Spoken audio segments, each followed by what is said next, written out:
Desespero de uma alma. Testemunho da irmã Fátima. Que a paz do Senhor Jesus sejam com todos vocês que escutarem esse testemunho verdadeiro. Primeiramente, antes de começar esse testemunho, leiam Joel capítulo 2, versículo 28. E há de ser que, depois derramarei o meu espírito sobre toda a carne, e vossos filhos e vossas filhas profetizarão, os vossos velhos terão sonhos, os vossos jovens terão visões. E Lucas capítulo 16 versículos 19 ao 31. Ao adormecer, eu apareci em um imenso lugar, parecia com um campo só que sem gramas ou flores, sem vida. Era um lugar meio avermelhado, e havia algumas nuvens alaranjadas, com um vermelho e preto. Era um lugar que não havia começo, nem fim. Ao olhar para o chão daquele lugar, eu vi que o chão era coberto por brasas, e do chão saía fumaças. A fumaça era de uma cor que não existe na terra. Conforme eu respirava, eu sentia o cheiro da morte, e de carniça no ar. Eu não tocava o chão, estava flutuando, sentia que o anjo do Senhor estava atrás de mim. Eu temia muito do que eu poderia ver, ou ouvir naquele lugar. E ao observar melhor naquele lugar, eu pude ver uma lata de metal grande, e também vi que havia uma pessoa com a metade do corpo como se estivesse procurando por algo. As roupas dele eram trapos velho podre e rasgado. Pude ver que ele estava descalço, e pisando com os seus pés sobre aquelas brasas. Eu não entendi o porquê, ou como aquela pessoa suportava pisar descalço sobre as brasas que estavam muito quentes. De repente ouvi uma voz me dizer: vá até ele, e converse com ele. Eu obedeci àquela voz, eu pude andar e fui até ele. Quando me aproximei não demorou alguns segundos, ele tirou a metade do corpo dele daquela lata grande, e se levantou e virou-se de frente comigo. Só então eu pude vê-lo perfeitamente. Ao olhar para o seu rosto, eu me entristeci por completo. O rosto dele e seu olhar estavam frios, e morto, totalmente morto. Sem paz, ou alegria. Era um olhar de lamentação, era um olhar muito triste.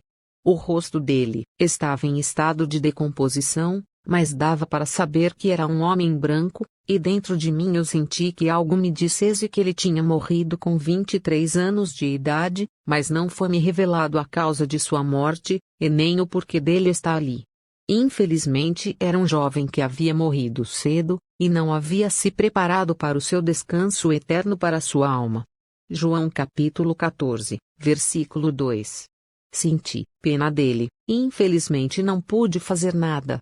Ele estava com os seus olhos focados nos meus, estava calado, e não se movia, e seus olhos não piscavam. O rosto dele, mesmo em estado de decomposição, era meio esqueletizado, e como eu disse anteriormente, as suas vestes eram trapos, podres, cinzento, amarronzado. Ele parecia ter 1,78 m de altura. E sobre a sua cabeça também haviam trapos, que parecia cobrir um pouco sua careca. Ele não tinha cabelos. E conforme ele me olhava, de repente ele abriu sua boca e me perguntou: o que você está fazendo aqui?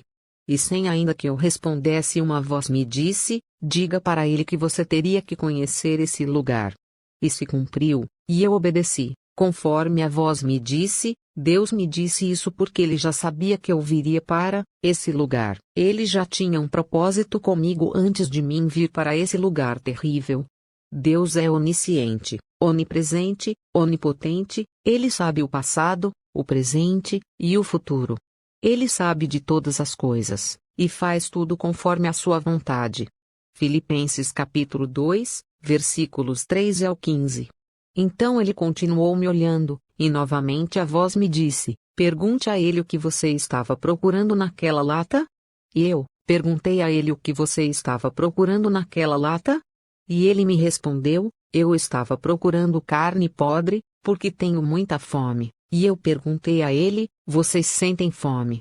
E ele me respondeu: nós, almas condenadas aqui no inferno, também sentimos fome.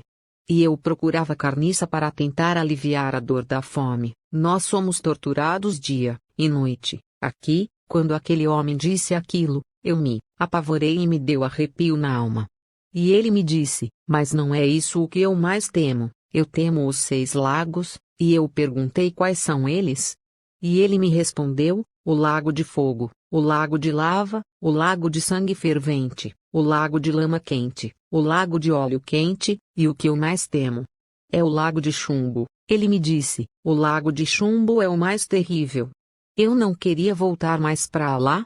E após ouvi-lo, eu comecei a ouvir gritos e gemidos de dor, que parecia vir de longe, mas dava para ouvir dali de onde eu estava. E novamente a voz me disse: lá é outra parte do inferno. E eu, assustada, comecei a observar aquele lugar. Apavorada, eu pude avistar um portal, um campo de força que não estava ali antes, e fazia barulhos tenebrosos, sinistros, graves, e comecei a ouvir risadas sombrias. Não entendia o que estava acontecendo, e de repente, vi sair um demônio do campo de força, e ele andava rápido, parecia estar furioso. Ele vinha em direção em que estava aquele homem. Ele estava bem distante de nós, mas ele andava rápido. E logo ouvi uma voz me dizer: temos que voltar. E aos poucos, eu fui subindo, e aquele homem ficou me olhando, com uma cabeça inclinada para cima, olhando exatamente na direção acima onde eu estava. E antes que eu subisse, ele me disse: cuida-se, e faça de tudo para você não vir para esse lugar, pois aqui é o sofrimento e a dor. Avise todos lá na terra que o inferno é real. Mas infelizmente não pude fazer nada, porque ele já estava condenado.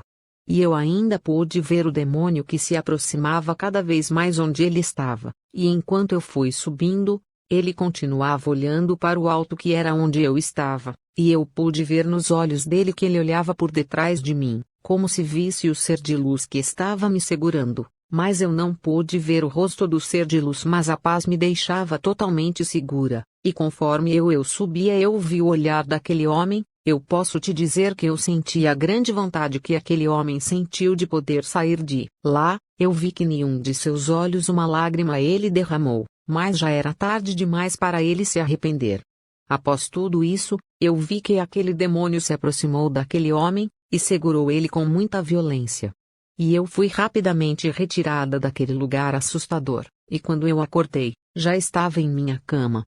Estava arrepiada e assustada. Depois fiquei pensando que aquele homem com toda certeza foi castigado lá naquele exato momento. E eu agora te digo, o inferno é real. Uma vez que uma alma entra ali, jamais ela terá outra chance. Então arrependam-se dos seus pecados, enquanto você está vivo. A hora é agora. O momento é agora. Isso vale para mim também. Irmãos, não sou perfeita. Todos que estão neste momento agora no inferno, queriam ter uma única oportunidade que vocês estão tendo agora, de se arrepender. Termino esse testemunho com essas passagens bíblicas. Romanos capítulo 6, versículo 23. Porque o salário do pecado é a morte, mas o dom gratuito de Deus é a vida eterna, por Cristo Jesus nosso Senhor. Apocalipse capítulo 20 versículos 11 ao 15. E vi um grande trono branco, e o que estava assentado sobre ele, de cuja presença fugiu a terra e o céu, e não se achou lugar para eles. E vi os mortos, grandes e pequenos, que estavam diante do trono, e abriram-se os livros, e abriu-se outro livro, que é o da vida, e os mortos foram julgados pelas coisas que estavam escritas nos livros, segundo as suas obras. E deu o mar os mortos que nele havia, e a morte e o inferno deram os mortos que neles havia, e foram julgados cada um segundo as suas obras. E a morte e o inferno foram lançados no lago de fogo. Esta é a segunda morte. E aquele que não foi achado escrito no livro da vida foi lançado no lago de fogo.